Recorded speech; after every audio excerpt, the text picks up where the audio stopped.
Hey everybody, this is Bradley Benner with Semantic Mastery and Hump Day Hangouts, and we've got several people on actually participating with us live today, and also there could be some of you that are viewers. So the first thing I want to point out is that on the events page there is the little window where the Hangout is. There should be a Q&A button, like a little speech bubble that says Q&A. If you click on that, you can ask questions there, which I will see on my screen, and I'll be able to answer those. Plus, if there's still some spots available, you can actually join right in too. So, and we've got several people on. Somebody's got the window open that's attending. Also, there could be some of you that are viewers. So the first thing I want to point out is that on the events page there is the little window where the Hangout is. All right, so let this catch up with Brian. Hey, Brian, you've got the Hangout window open or the events page window open. You want to pause that video since you're actually inside this with us. So anybody that's inside the actual Hangout needs to make sure that they do not have the video playing on the events page, or else it's gonna we're gonna hear we're gonna hear a delay, an echo in the background.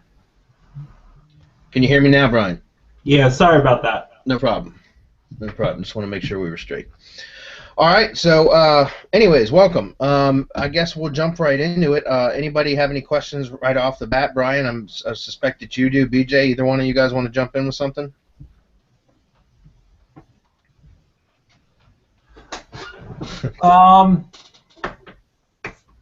Well, you know how you said I was over optimized with the keywords on the main page with the Baltimore. So I took your advice. I took 2 words out. I took maybe 3 Baltimores out, and my page rank dropped like 2 spots in Baltimore IT support. I didn't do anything else after that. I just checked it, 2 days later, and it dropped.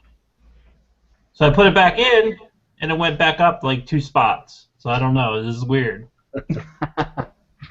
Yeah, there's been a lot of volatility in the last couple days. Quite a bit, actually. I could actually show some of the volatility that's been going on with some screenshots of some rank reports of mine. Let me just make sure I hide the URLs, and I can show you. So you could be experiencing part of that, Brian. Honestly, if you could ask anybody in our group if they were to take a look at basically after the webinar from last week, your site is over-optimized. There's no question about it. It's over-optimized. So, if it hasn't hurt you yet, it's amazing, and it certainly will. It's just a matter of time. But I suspect again that just by I looked in fact after the webinar last week, I took a look at one of the keywords that you're trying to rank for, which was Baltimore IT support. Yeah. I believe. And I was looking at that, and there's not essentially it's not a real competitive term. So in looking at, if you want, I can share the screen. Let me. I'd like to show a couple things here, so let me just hide some of these URLs real quick, because I want to show you guys some of these. Some of the volatility that I'm seeing recently. Just one moment.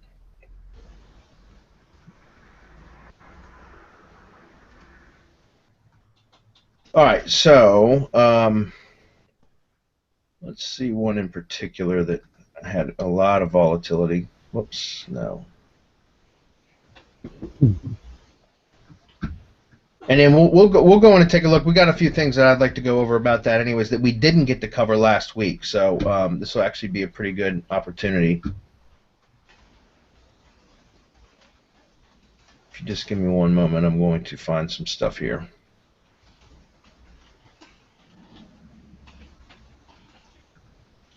Oh, I got one. Here we go.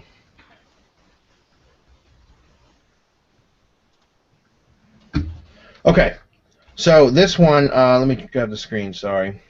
Entire screen. All right, so this one, can you guys see my screen now? Hello? Yeah. Okay.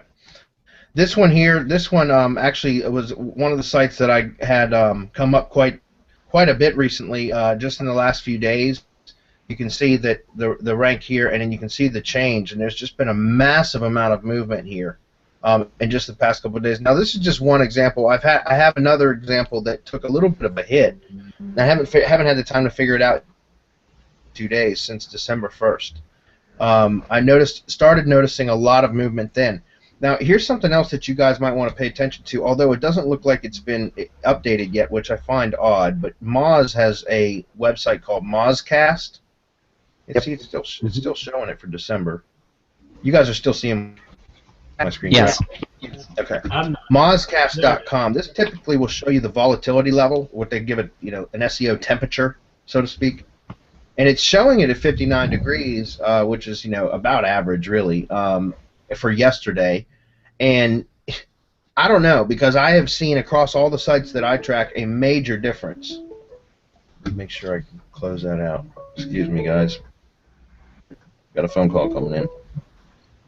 Okay. Where else is that coming in at?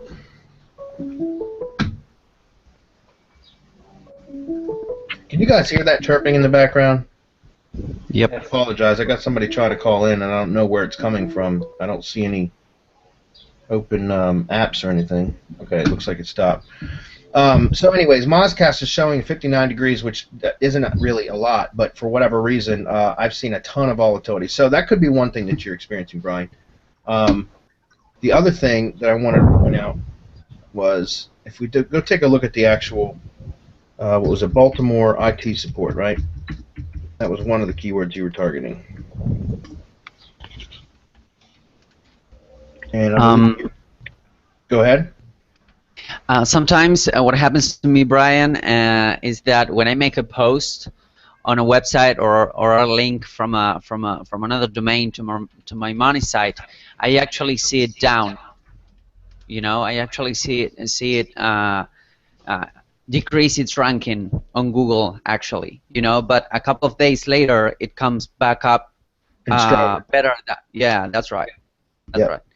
And see, so, I think there's part of Hernan is exactly right. That's something else that you will notice when you start to make changes to your site. A lot of the times, and again, remember, when you're dealing with an over-optimization issue, which is an on-page thing, then you're also dealing with the Panda refresh, which is about every 20 days roughly. Okay, so when you make changes, there can be some initial, immediate changes or shifting that you'll see.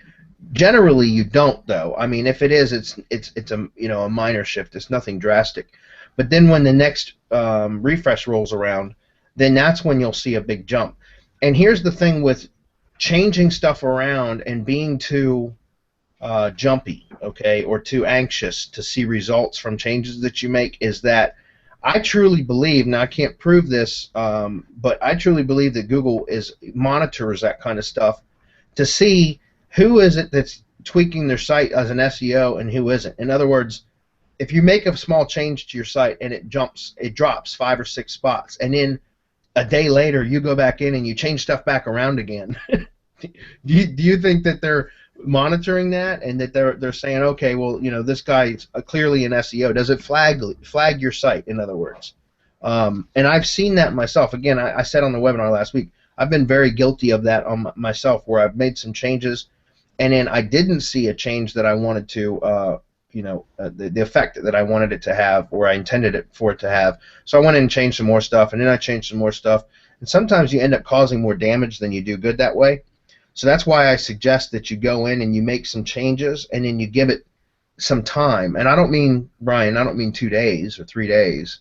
I'm talking about giving it like 2 or 3 weeks, or even 30 days to see. Generally, you don't have to wait 30 days, because within 3 weeks you will have passed a refresh point regardless, right? Sure. So, just like what Hernan said, for example, I see your site number 7 position right now for Baltimore IT support, okay? But if you look at these other listings here on page 1, I mean, there's nothing with incredibly high metrics here. About the highest one is this one right here, dataprize.com. And, so, you're actually number 7 with a domain authority of 12 and a page authority of 22. So what I'm saying is if you were to go in and make some of those on-page changes, and we'll get into a few more of them here in just a moment, because I wanted to talk about menus and drop downs and things like that, and you give it a few weeks, I suspect that you're going to end up rising more. So just like what Hernan said, you might drop a couple spots up at first because you did make a change to your site, and that'll register. But then if you give it time for the refresh to come through and kick in, it's going to recognize that as reducing the density on the page. You're removing some of the over-optimization, and you should come back and actually higher than where you were originally. Does that make sense? Yeah. Thank you. Hernan, do you want to add to that at all? No, it makes a lot of sense, Bradley. You nail it down. I mean, I get like rankings every day, emails from every day. So and you can get to see sometimes the patterns, that Google uses, because I'm seeing some sites and I said, they take like 2 or 3 spots down, and I see, okay, yeah, because I did this and this, or I link from these and these, or I'm linking, So it's I mean, as an SEO, you need to, or at least I think that you need to learn to see those patterns and learn to to keep doing what you're doing. As I like to put it. Exercise some patience too. Yeah, that's right.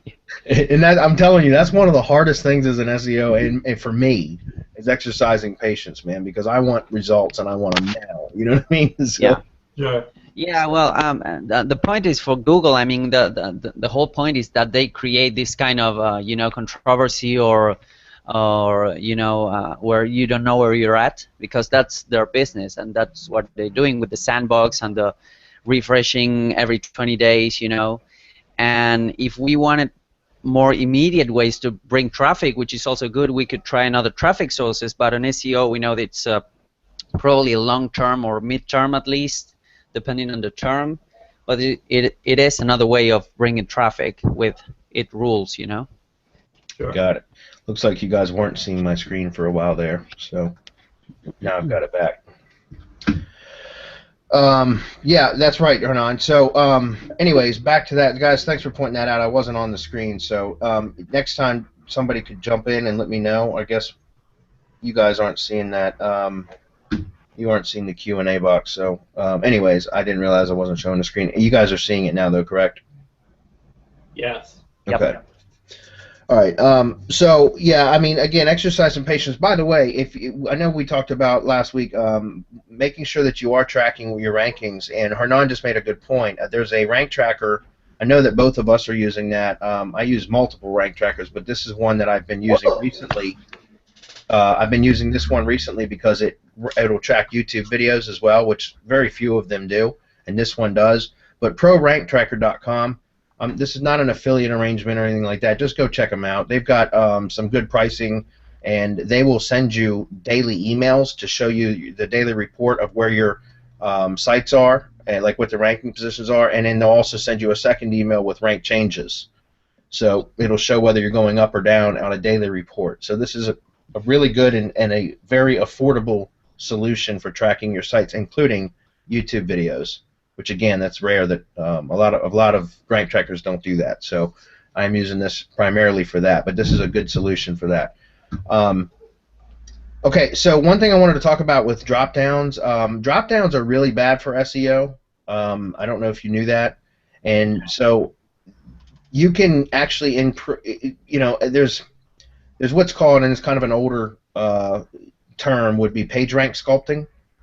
And that's where you direct how the link juice flows on your site between your menus. Siloing is kind of a form of that in a way, as well as setting up, theming a site, or creating thematic relevance is another term for it. But PageRank sculpting, and now what I would call domain authority sculpting, right, or page authority sculpting for that matter, would be how you direct the link juice or link flow on the site itself. And so one of the ways that bleeds a theme is to actually have a drop-down menu. Okay. The other thing is your order of buttons. Now this is just minor stuff, but it does make a difference. Cumulatively, when you add all these things together, it does make a difference, and that's what I want to get the point that I'm trying to make. So when the spiders come and crawl your page, they crawl it just the way we read. okay, which is from top to bottom, left to right. Left to right, top to bottom, I guess I should say. So when you're ordering your buttons on your navigation menu, you want to put them with the most important, the pages that you want to rank the most to the far left, and the ones that are the least important to the far right. And that, believe it or not, there's actually more page rank flows through the navigation buttons that are closest to your logo or your home button, and again, or the home page. And since this is the home page, and the incoming links that are inbound to your home page are pushing juice to this page, they're going to crawl, and the first link they're hitting now is the About Us. So that's really an unimportant page as far as ranking. So I would move that to the far right. Usually what I do is I always have my last two links are going to be About Us and Contact Us on the far right. So that's just a little tidbit there. Number two is when you're using drop-down menus, it's not as, I guess it's not as important if you don't have a siloed site. Drop-downs really aren't that big of a deal if you're not using, if you're not siloing your site out. But when you have a siloed site, which means you set up categories and everything is very clearly defined as to the hierarchy of the content on the site itself, then when you have a drop down, it bleeds it, because what happens is the spiders come in, the link juice flows into this page, it hits this menu button here, and then it just disperses across all of these. So you're not really directing the flow that well. It's not very efficient. Does that make sense?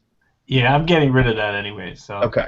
Yeah. So yeah, and I mean, when you click over to the services page, you've got that ability here, okay? Which what I would do with this page here is I would actually make these clickable and actually probably get rid of the menu, at least on this page. There's a widget, a plugin that you can use called, what is the one that we use several of them. Widget Logic is one of them, I think. Marco, there's another one that you use. What's it called? I use Widget Logic. Widget Logic. Okay, then there's another one that Widget Logic. There's another one that I use. I can't remember the name of it. It's widget something or another. But basically, they're conditional widgets, which means you can have certain menus appear on certain pages. And so that's kind of a way that you can manually silo out a site if you wanted to do that. And all that's going to help. What I would suggest doing here, though, is actually just probably having a little brief snippet of text after each one of these to give it a little bit more relevancy. So like the bullet point dash and then a sentence or two, just a very small snippet describing what it is, and then have each one of these be clickable, so that basically you could, this would be your, for lack of a better term, this would be like your index page. Does that make sense? Table of contents page. Okay. Yep. And then I would just, like I said, get rid of that and then reorder the buttons a little bit. I think that would be important. Also, let me show you. I'll log in to one of my my test sites that I always use for these kind of things. You can do that will help.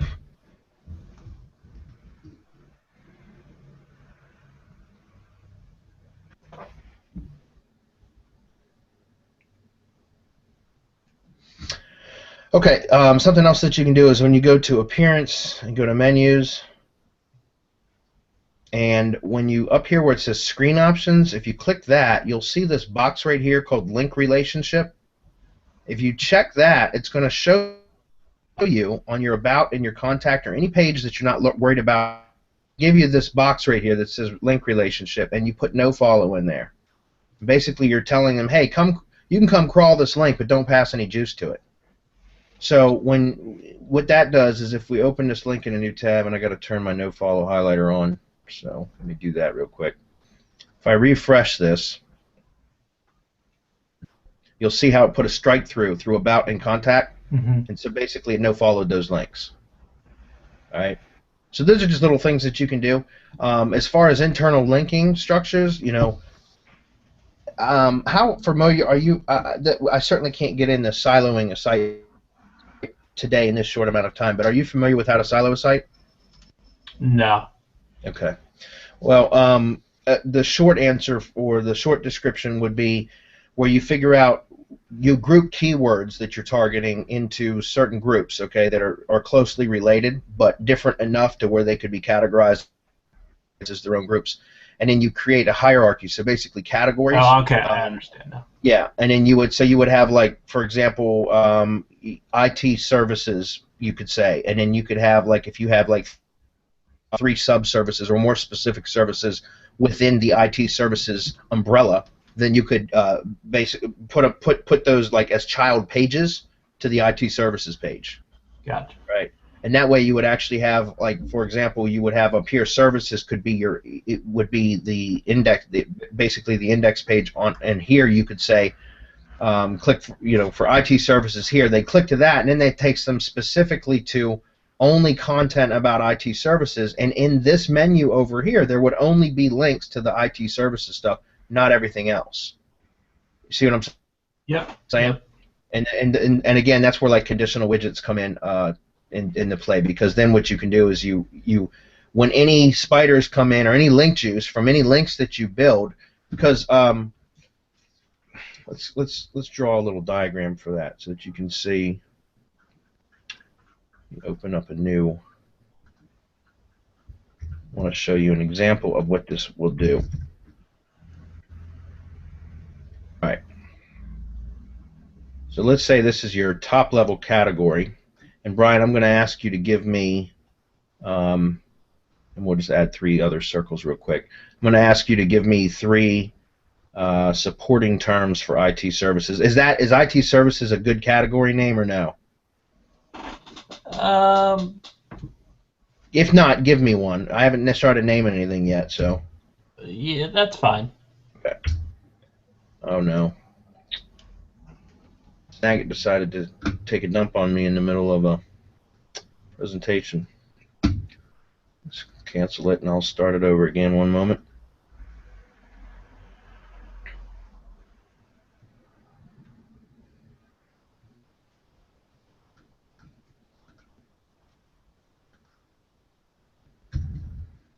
Probably we can make a quick video and post it on semanticmastery.com, on how do we silo, at least, with a couple of examples.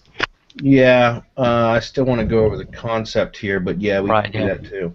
We can do that too. Mm-hmm. As a matter of fact, we probably should. Well, we have a conceptual video. If you look up in Google, just type in website silo architecture. Right, yeah.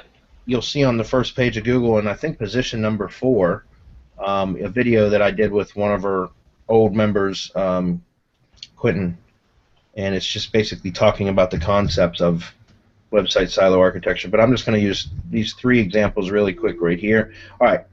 So you said IT services is okay? Yeah. All right.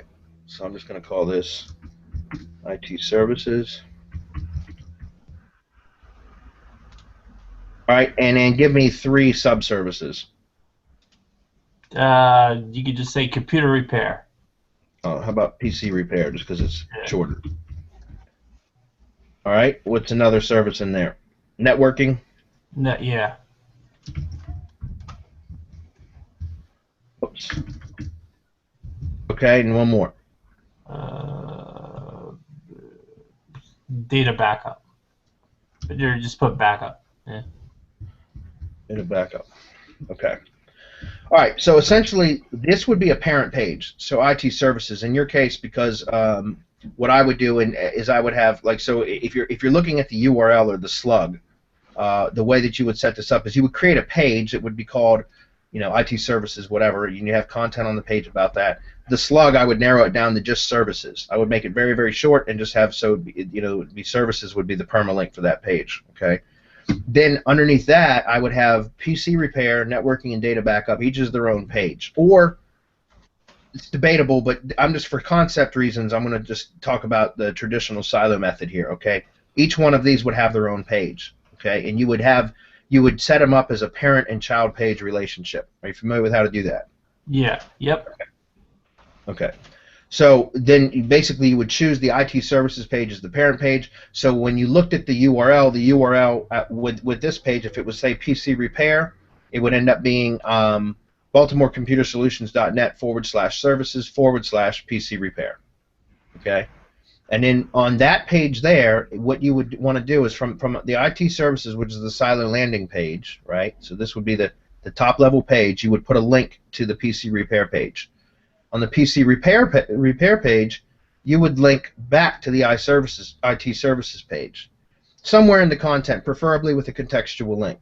Okay, and you could use the actual keyword to link back because it's internal. You got to be careful with how many times you do that, but in this case, it would be okay to do that. Okay.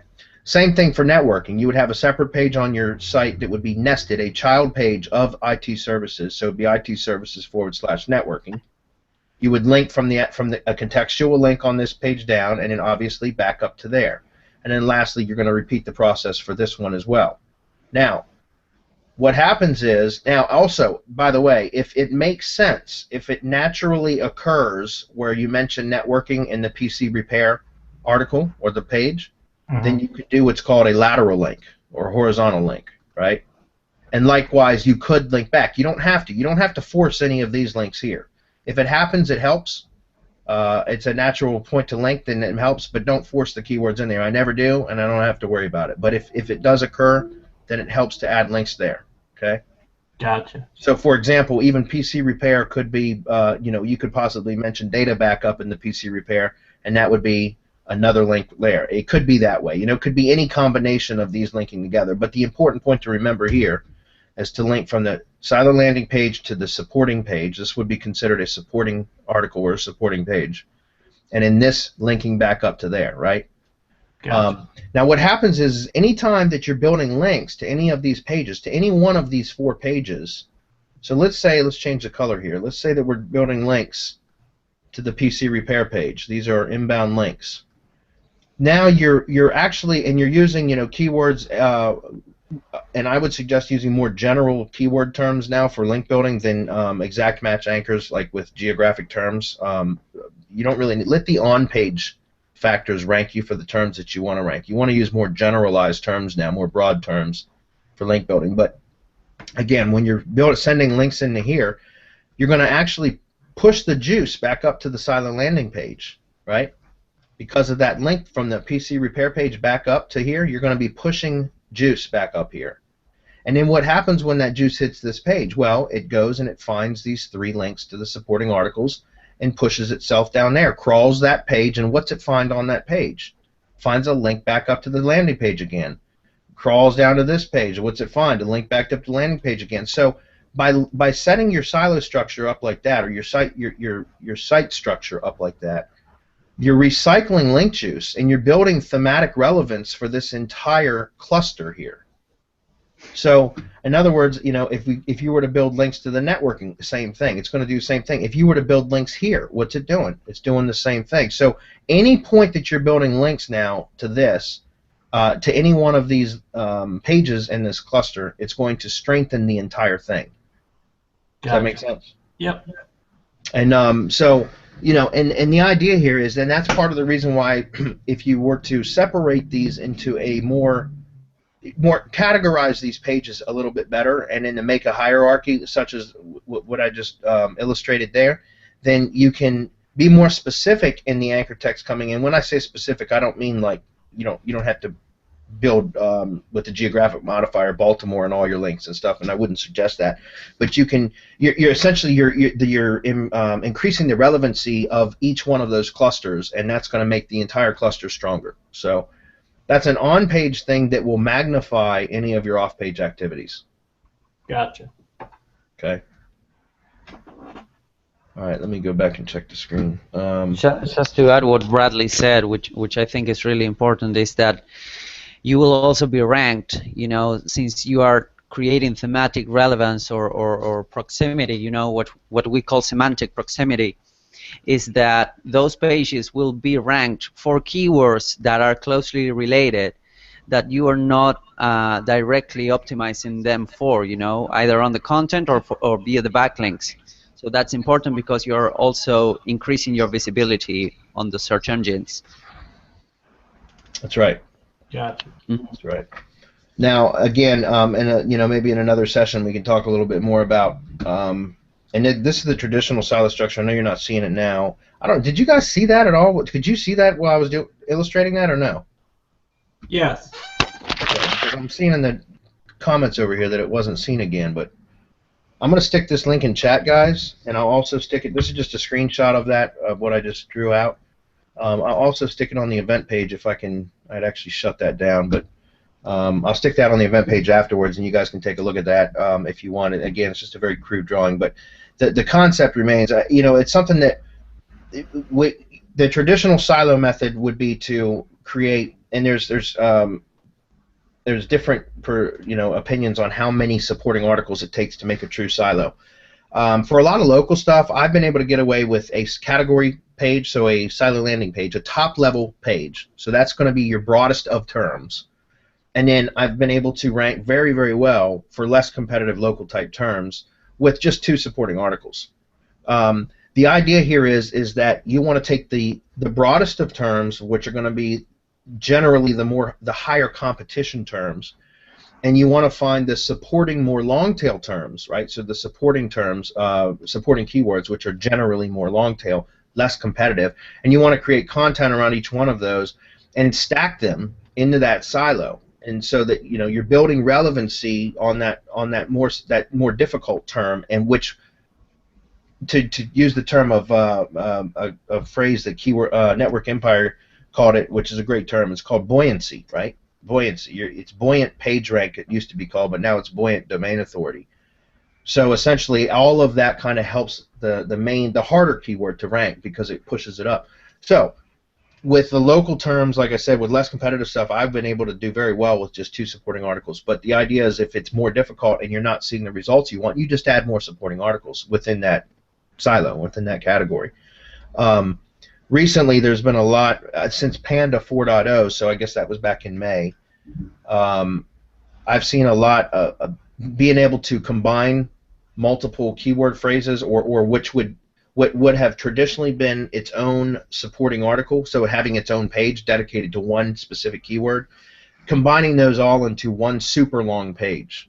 And just setting them up where they're broken out into sections using H tags. So like H2s or H3s, where you break one long page. So I guess in order to try to simplify this, the traditional silo method, you take one specific keyword for each page, right? You'd optimize the page for that one keyword. I mean, you'd use LSI keywords, co-occurring keywords, and such, but the idea or the topic, the theme of that one page would be around one specific keyword, right?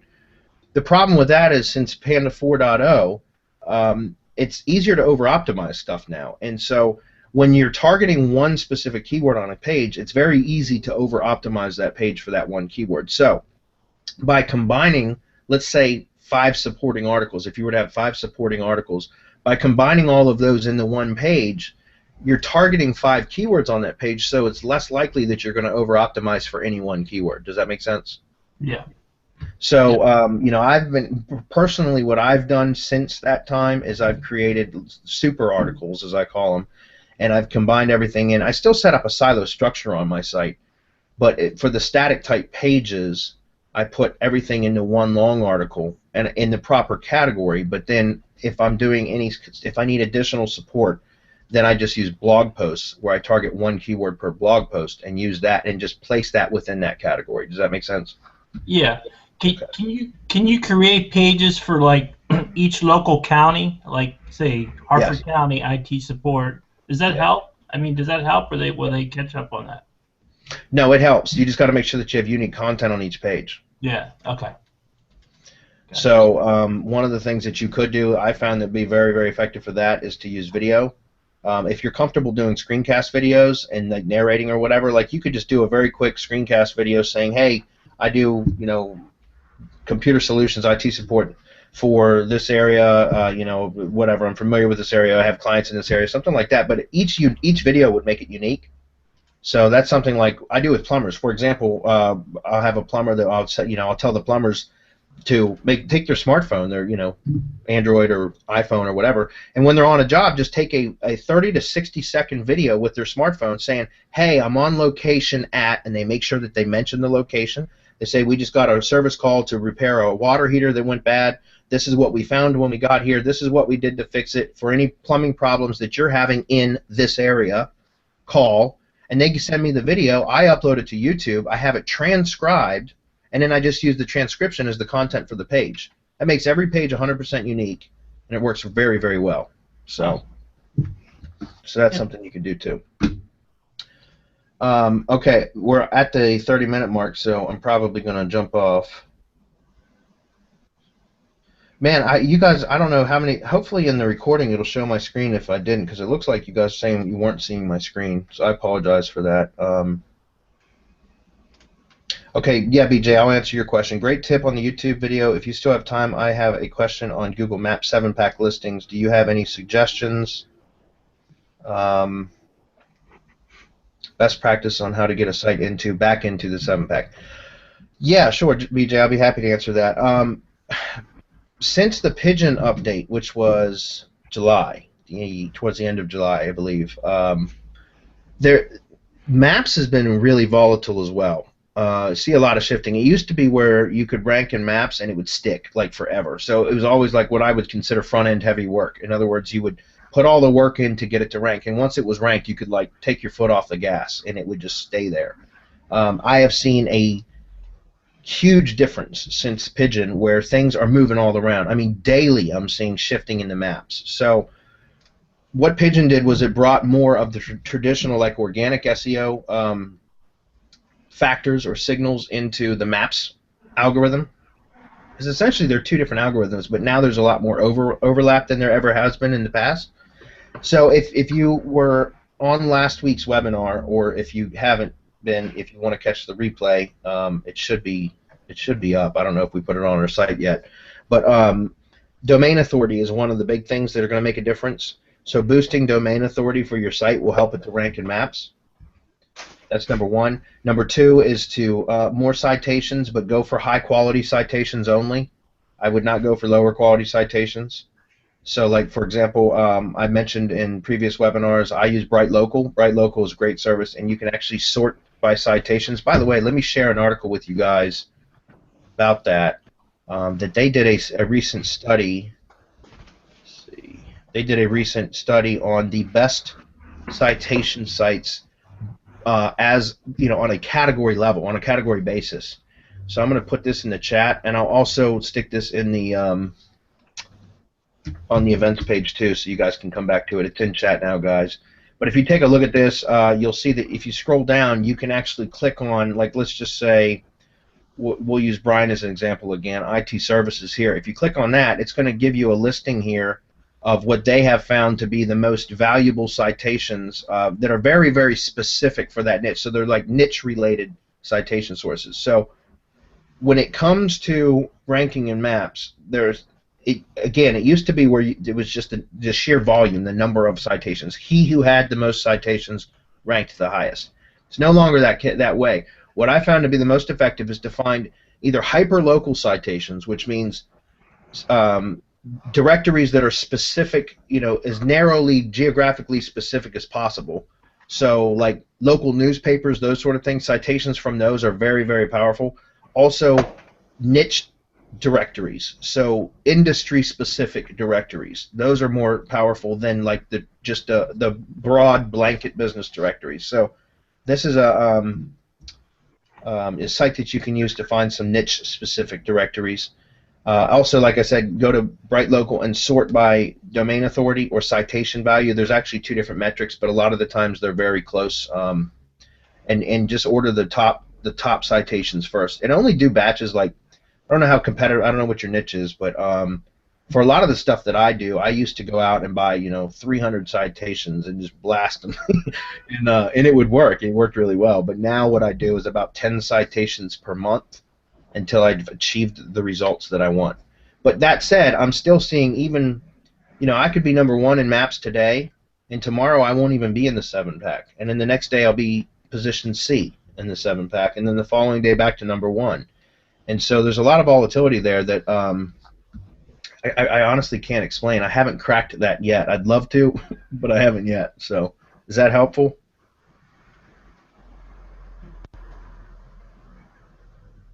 Let's see. I've got one more link I want to share with you guys, and then we will.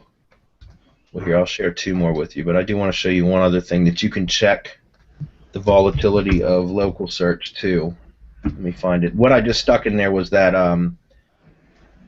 for a condensed version of this, there's a blog post on our blog, semanticmastery.com/blog, where I did a video blog post about this and about domain authority and the importance of boosting domain authority for the local search ranking factors. So if you have the time, if you haven't seen it yet, go take a look at that. It'll kind of explain why that's important. And last week we talked several times about, sorry, I'm looking for this link. If I can't find it, I'll just put it on the events page. It's funny, but one of the local ones wanted your tax ID certificate. Yes, that's going to be Axiom. Yeah. That's going to be Axiom. Yeah. Like, I'm not getting involved in that. Well, it's not really necessary. It helps. It's a way that's how they eliminate spam, because they want your tax ID certificate or in a like certificate. Articles of incorporation or whatever. They want something to show that you're a valid business. But Axiom is, kind of old. That's something else. All right, I got 2 more links I want to share with you guys. I knew I was going to go over on time today. All right. The last link that I just put in there, let me grab my screen real quick. This one here will show you updates. That's not the one I was looking for. I got to find the other link. There's one that you can look at. You can actually click on, and it'll show you like a graph, and you can add in different factors that you want to see over time, like what changes have been made. It's not this one. I got to find that link, and when I find it, I'll stick it on the events page. But the last thing, let me show you before we wrap up here. I'll show you the citation sources. And let's see. I'm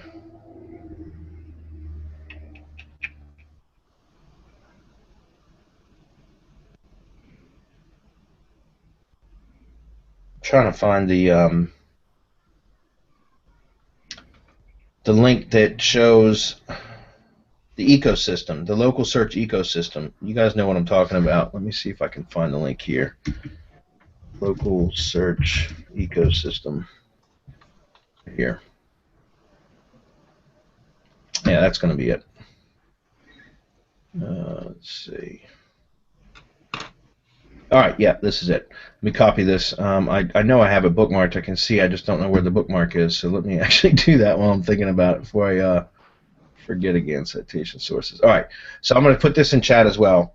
Guys, take a look at this, and this will show you the local search ecosystem. This is where for the Google Maps listings, the data is pulled from. And it shows Axiom, which is what you just mentioned, Brian, up here. If you scroll down, it separates them by major data partner or data hub partner, which would be Infogroup, Axiom, Factual, and then Newstar Localese. And you can see this is Infogroup here, and it's showing how many places that this actually submits data to. So in other words, like Yahoo Local, Superpages, YP.com, these pull data from Infogroup. So if you upload your data or submit your data to Infogroup, all of these sources here are going to pull data from here. All right. Same thing with Newstar Localese. I have a reseller account there. It's like 20. If you buy a single account there, it's $30 a month, right? It's or $25 a month. Yeah, it's $300 for a year. But if you buy a reseller account, they'll sell you 25 accounts for $2,500. And those are yearly subscriptions. What I don't like about it is the fact that you can, if you create single individual accounts, I'll show you another link in just a moment, but Moz Local will submit to Newstar Localese, and I think it's like $50. So I'll give you that link in just a moment. But you can see that this one submits to a lot of different places. Axiom, and this is the one you were talking about, Brian, it only submits to a few. It's one of the older ones. Yeah. So it's not that big of a deal if you miss it. Factual actually submits to Siri.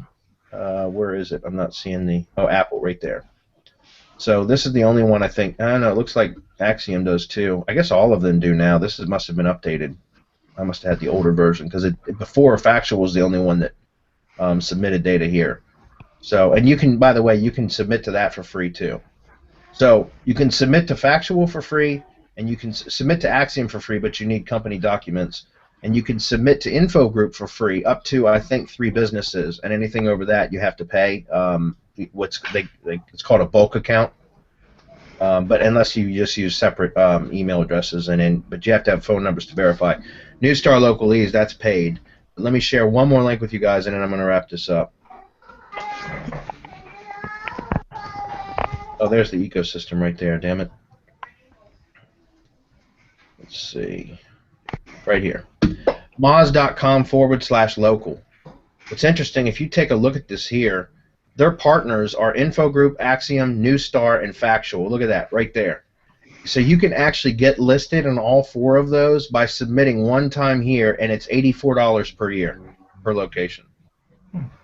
So by looking at all of these here, you can get enlisted in every one of these major data partners here for $84 per year. So I feel cheated because I spent all that money on Newstar Localese, and I could have come here and saved more money. So Moz.com/local. I'll paste that in here one more time. That make it through? Yeah, it did. Okay, is there any other questions? Because I'm going to wrap it up if not. Nope. All right, guys. Well, we appreciate you being here. If you want to make it back next week, we're going to have another Hump Day Hangout, same time, 4 o'clock next week, 30 minutes. Guys, I've said this before, but if you don't mind, if you have questions that you would like answered, and you have time, you think about it, put it on the events page. That way, if I have to kind of collect links and things like that to share with you guys, then I'll I'll have them already, so it won't take me so long during the presentation. BJ, is there a different events page each week? Yes. Every week there will be a new events page, and I've put you in a Hump Day Hangouts circle. So every time I create that page, you guys automatically are going to get the invitation. Okay. For anybody that's attended, I add you to that circle, and then you'll get invited to the next one. So just pay attention to your email or your notifications, and then when you RSVP to say that you're going to make it on that events page, you can just submit your questions ahead of time, and I'll prepare for them a little bit better. All right. Okay, guys. Thanks for being. Don't forget to check the membership also. Oh yeah, I just assumed. Yeah, and obviously go to semanticmastery.com. Check out our blog. You can sign up for a membership. We do bi-weekly calls. Like last week, what we did, that was we kind of gave that to the public for Thanksgiving. But we do those every 2 weeks where we go into real in-depth, a lot of stuff that I'm not going to talk about publicly. We talk about inside the members area. Plus we have the community, the Google Plus community, where we do a lot of discussions about things. And we also have a lot of our own training products and software that and applications that we're developing that will be available to the members. So check it out at semanticmastery.com. If you have any questions, you can reach out to me directly. You'll find me on Google Plus, Bradley Benner. And we'll see you guys next week. Okay. Have a good one. See you next week. Thank you.